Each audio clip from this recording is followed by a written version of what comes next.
2026 সালের FIFA world cup হতে যাচ্ছে ইতিহাসের সবচেয়ে বড় বিশ্বকাপ।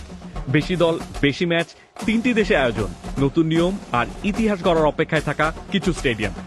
চলুন এক নজরে দেখে নেওয়া যাক ফিফা ওয়ার্ল্ড কাপ 2026-এর সবচেয়ে ইন্টারেস্টিং কিছু তথ্য। বিশ্বকাপের উদ্বোধনী ম্যাচ হবে মেক্সিকো সিটিতে 11 জুন কিংবদন্তি এস্টেডিও অ্যাজটেকা স্টেডিয়ামে।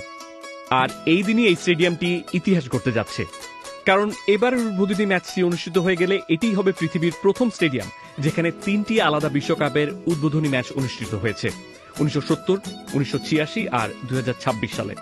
শুধু তাই না, এখানেই 1970 সালে পেলে জিতেছিল তার তৃতীয় বিশ্বকাপ, আর 1986 সালে এই স্টেডিয়ামেই ম্যারাডোনা করেছিলেন ফুটবল ইতিহাসের সবচেয়ে আলোচিত দুটি গোল, একটা হ্যান্ড অফ গড আর অপরটি হল the goal of the century খ্যাত সেই অবিশ্বাস্য গোলটি যেখানে তিনি প্রায় পুরো ইংল্যান্ড দলকে কাটিয়ে গোলটি করেন, একই ম্যাচে একই স্টেডিয়ামে।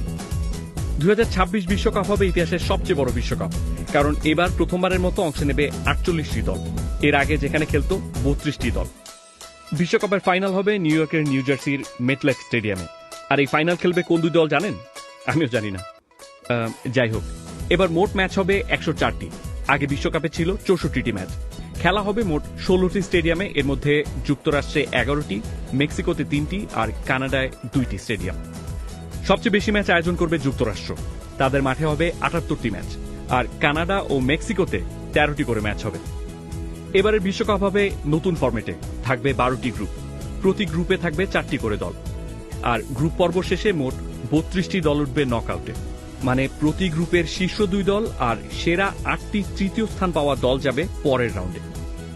2026 বিশ্বকাপে কয়েকটি দল প্রথমবারের মতো খেলতে যাচ্ছে, উজবেকিস্তান, জর্ডান, কুরাসাও, হাইতি আর কেপ ভার্দে। আর এই দেশগুলো ম্যাপে কোন কোন জায়গায় আছে জানেন? প্লিজ একটু দেখে নিন। তবে বলতে পারি কুরাসাওয়ের অবস্থান ক্যারিবিয়ান সাগরে, ভেনিজুয়েলার 37 মাইল উত্তরে। বিশ্বকাপের ইতিহাসে কুরাসাও সবচেয়ে ছোট দেশ হিসেবে অংশগ্রহণ করতে যাচ্ছে। সবচেয়ে বেশি আলোচনায় থাকা তারকাদের একজন হতে পারেন ক্রিস্টিয়ানো রোনালদো। যদি তিনি এবার শেষ পর্যন্ত খেলেন তাহলে এটি হবে তার 6ষ্ঠ বিশ্বকাপ, যা হবে এক নতুন রেকর্ড। আর তরুণ তারকাদের মধ্যে সবচেয়ে আলোচিত নাম লামিন ইয়ামাল, তিনি হতে পারেন টুর্নামেন্টের অন্যতম কনিষ্ঠ খেলোয়াড়। অন্যদিকে প্রবীণ তারকাদের মধ্যে নজরে থাকবে লুকা মদ্রিচ, 40 বছরের কাছাকাছি বয়সেও হয়তো তিনি এবার খেলবেন নিজের 5ম বিশ্বকাপ। এবারের বিশ্বকাপে অফিসিয়াল ম্যাসকটও থাকছে 3টি, কানাডার মেপল দ্য মুস, মেক্সিকোর জায়ু দ্য জ্যাগুয়ার আর যুক্তরাষ্ট্রের ক্লাচ দ্য বল্ড ইগল। 2026 বিশ্বকাপ চলবে প্রায় 39 দিন, 11 জুন থেকে শুরু হয়ে ফাইনাল হবে 19 জুলাই। ইতিহাসের সবচেয়ে বড় বিশ্বকাপ। এখন শুধু প্রশ্ন একটাই, ফাইনালে খেলবে কোন 2 দল? যার উত্তর আমার কাছে নেই, আর আপনার কাছে যদি থাকে প্লিজ কমেন্টে জানান।